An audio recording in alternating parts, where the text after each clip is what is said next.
Hello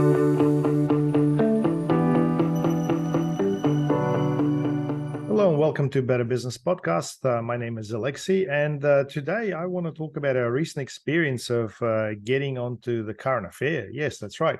Last Friday, we were featured as an exclusive story around our story around what's happening with Kanye West registering YEWS, which has been obviously our business name for quite some time, and it's quite scary actually. And I think a lot of people may not understand what that actually means. But if you've been in business for 15, 16 years, this is our 16th year in business, by the way.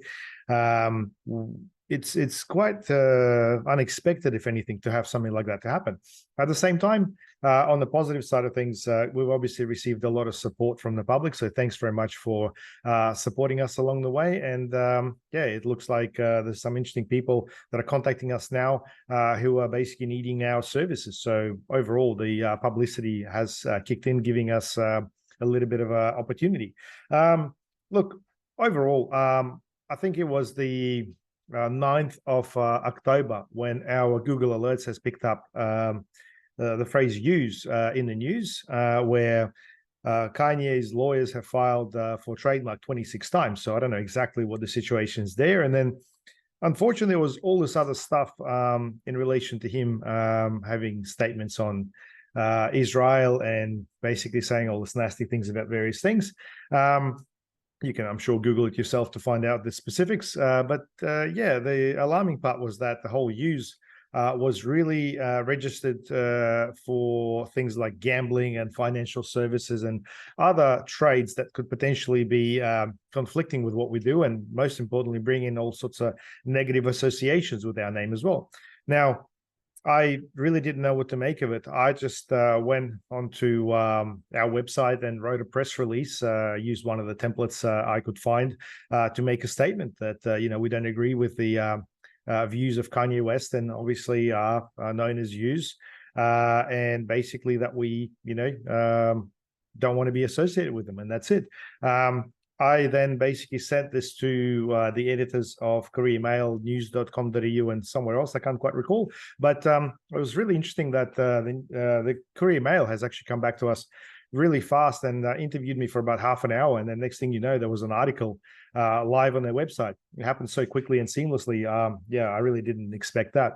The next morning, 6 a.m., I actually received a phone call from one of the editors of The Current Affair, James, who basically said that this could be a very interesting story, and that they wanted to, interview us. And I said, when are you thinking about that?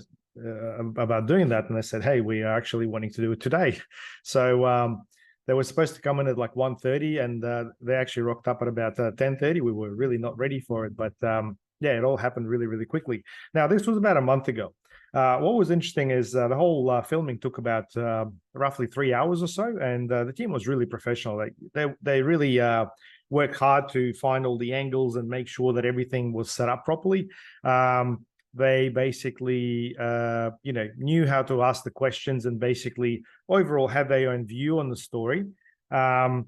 They made it look really seamless. So thanks, Zarisha and the team at The Current Affair. I thought that was really well done. But then obviously, I think I started watching The Current Affair just about every night. And I must say, doing so for about a week, wasn't the best experience, I must say. While they do a great job, some of the stories are, not really what you want to be exposed to. I'm a big believer of making sure that you got to filter what you watch and surround yourself with the right information. For that reason, I do a lot of personal development. I don't watch the news, and I try to sort of avoid social media as much as I can. It was basically me thinking that, these guys have basically done an episode. And at the time, there was the Voice referendum. There was this whole Israel war happening. And it's like, well, this isn't really a priority for them. And then James called me at the end of the following week and said, look, things are a bit busy at the moment, but we'll play that later. And then for 3 weeks, there was radio silence. I thought, you know what? I understand, these guys are busy. There's other things happening in the world. And then out of the blue, last Friday, he basically called and said, look, it's happening tonight. And I couldn't really believe it. So I went onto the Current Affair website, and there was a little preview. And everybody else got really excited about it. So that was played, and we started getting phone calls. And emails out of people, and overall lots of support. Obviously, there are some people with negative views, but that's okay. But most of the people were absolutely amazing, supporting us and wishing us well. I honestly don't know how this whole thing's going to end. To be honest, I just thought it was the right thing to make a statement and put our position forward as to where we are and what we think. And that's exactly what I did. What was also interesting is that on that current affair episode, there was a story about the Optus CEO as well. And now what a disaster that whole thing was. I mean, I did a separate episode on the whole Optus meltdown, but I guess I'm not sure exactly how Kelly Rosmarin ended up with the job CEO of Optus, because she had the data breach last year, and I'm not sure, somehow her comments didn't really catch the eye of the public. But this time, it was just unbelievable that she was not sympathetic at all to what the small businesses particularly had to experience. I mean, telecommunications is a critical infrastructure. Whatever happens with your phone and the internet really does play a big role in the life of your business. And I think, when it comes to like compensation, because a lot of people feel like, hey, my phone didn't work for a day, I couldn't do anything, should be able to get something in return. She felt that, the whole worth of the damage was a couple of dollars. And I think she was looking at it from the perspective of, hey, you pay $60, $70 for your phone or internet per month. And one day of that would be, 1/30th or something like that. I think that's what she was operating with. And to be honest, I think it's, it's really not what you want to put forward as a CEO of a company like that, where clearly she should understand the damage. I mean, look at it from a perspective of a consumer. Seriously, Kelly, what are you thinking? I mean, look at the airlines. Something doesn't quite work out, they usually give you credit. I mean, even sometimes when things are not their fault, hey, this whole COVID thing happened, millions of flights booked. Most of the companies had credit allocated to customers' accounts to be used later. Obviously, there's another debate there altogether as to how the whole thing went. But they showed a lot of empathy, and they basically were very supportive of the whole thing. I mean, traveling somewhere is a huge thing. You plan in advance. You want to make sure that everything goes right, and you spend usually a lot of dollars doing so. So the airlines, most of the airlines did the right thing.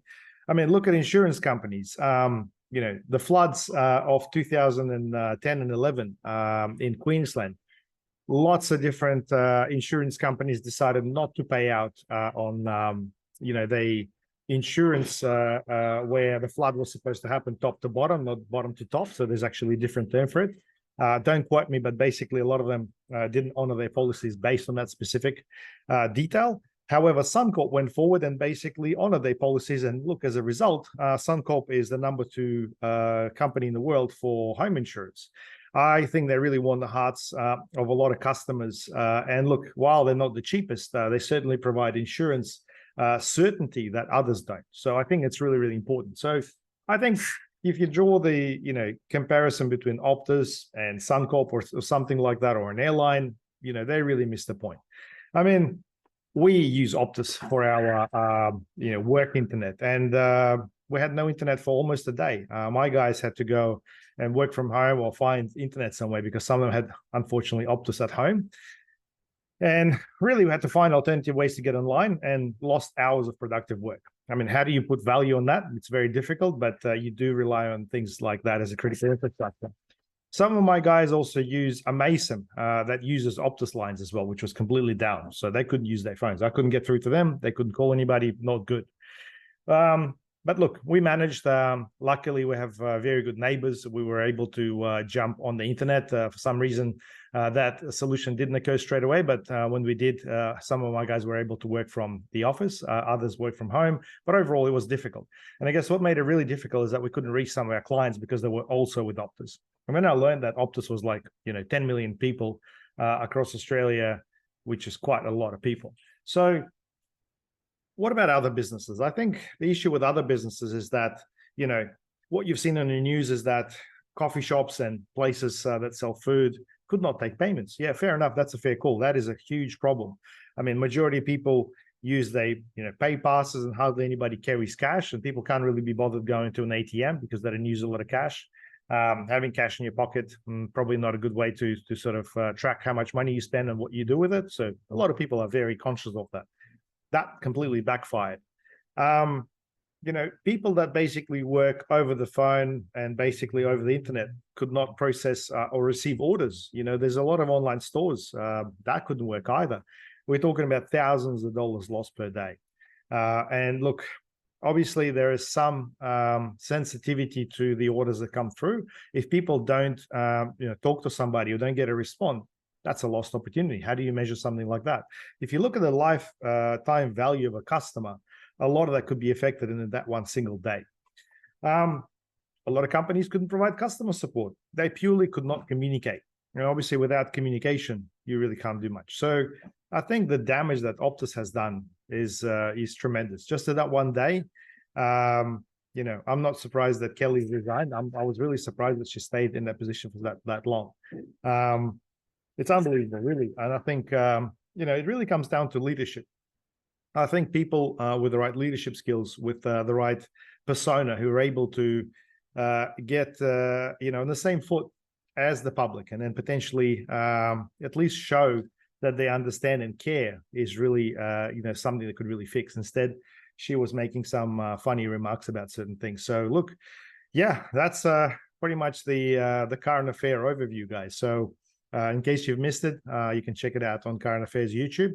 For us, it's obviously been an interesting experience, but at the same time, I think it's a big learning curve as to actually, things that happen on TV and things that happen on national scale are just a whisker away, really.